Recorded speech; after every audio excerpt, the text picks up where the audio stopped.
There was a critical flaw with Joe Douglas's plan last offseason, not just with the offensive line, but with our backup quarterback situation. He says that's going to be different this year. I want to take a look at 5 backup quarterback options for the New York Jets. Jets,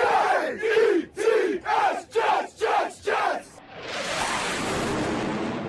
All right, gang, looking forward to this one. But before we do, I got to thank the sponsor of the channel, SKG Tax. The New York Jets practice and play in New Jersey. This tax season, some Jet fans may struggle with their state identity. If you are a fan and can't determine how to file your income, call JR the Tax Czar and address all your multi-state tax questions. Don't go on the road as a wild card filer in some other state. Call yourself a CPA to game plan and defend your home turf. SKG Tax, thank you so much for sponsoring the channel. Now, I want to talk a little bit about our backup quarterback options for this upcoming season. We did not address it last year. That was the critical flaw, or one of the critical flaws that the New York Jets had last season. And we got to see a bunch of backup quarterbacks across the league have some success and lead their team to the playoffs. Mason Rudolph got into the playoffs, and Joe Flacco got into the playoffs. It shouldn't be an excuse for the New York Jets. So we got to make sure we at least neutralize some of those things, because we got to get back to the playoffs next year. So I want to go over 5 players that I think could be options for the New York Jets. I'll list all 5 of them, give you some of their, expectations and whatnot, and then I'll give you my rankings and then who I think is actually going to be available and who I think we actually ultimately end up with. So without further ado, we'll hop into what I think might be the most likely connection here is Ryan Tannehill, the quarterback of the Tennessee Titans. He's 6'4", 217 pounds. He's 35 years old. So he's on the back half of his career.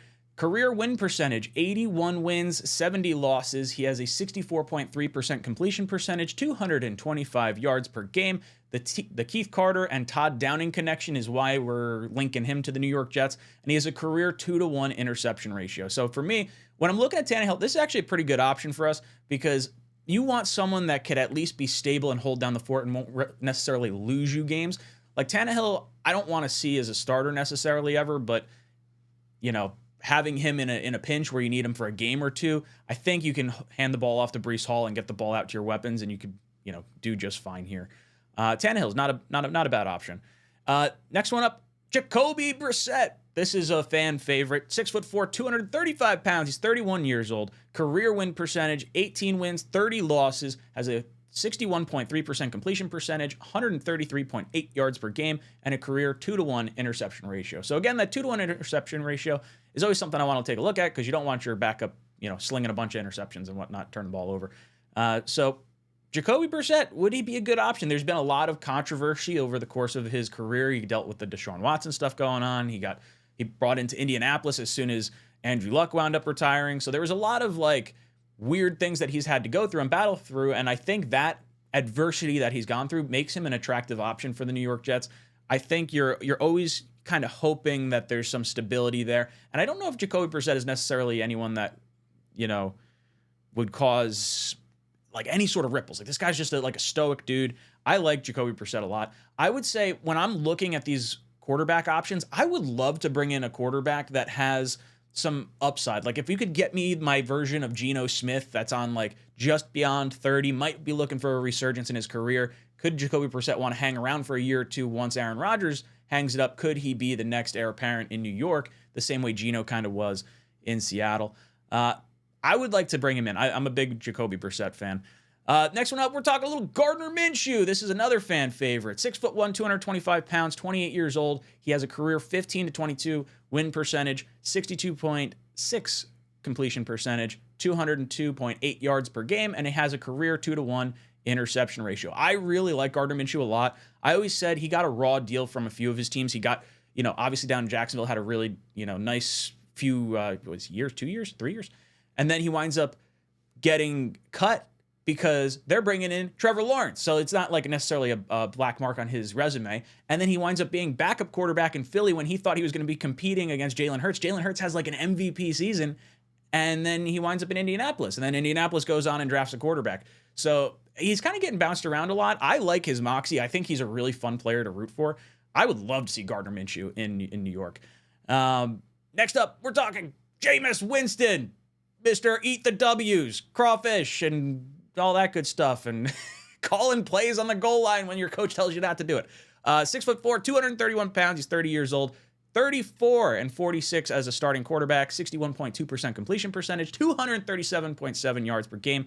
141 touchdowns to 99 interceptions. Jamus is honestly probably the most fun of the quarterbacks that you could possibly have in here. He's going to throw a ton of interceptions, but he's also going to have a lot of fun. You're going to get a lot of yards. I like Jamus Winston from a player standpoint to some degree, even though he's highly risk adverse.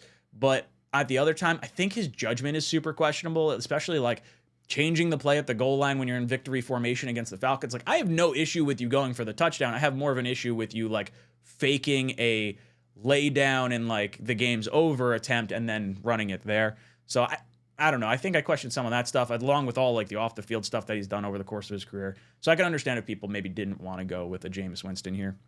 The next one, a little bit more outside the box. I haven't really seen anyone talk about him, and that's Tyler Huntley from Baltimore. 6'1", 204 pounds. He's only 26 years old. He is young. 3-6 career win percentage, 64.6 completion percentage. Definitely not a lot of yards, 97.9 yards per game. He has 8 touchdowns, 7 interceptions. So this one's more of like a high upside guy. Honestly, him sitting behind Lamar Jackson is fascinating to me, and I think it's a great spot for him. But if Baltimore ultimately ends up winning like a Super Bowl, I could see him wanting to have maybe an opportunity somewhere else. And maybe this guy could be similar to like a Jordan Love running style quarterback that, Green Bay got for, the replacement to Aaron Rodgers. Maybe we can have someone that has learned behind Lamar and then could learn behind one of the best passers. So now you got like the best running quarterback and the best passing quarterback of like all time to potentially groom this kid.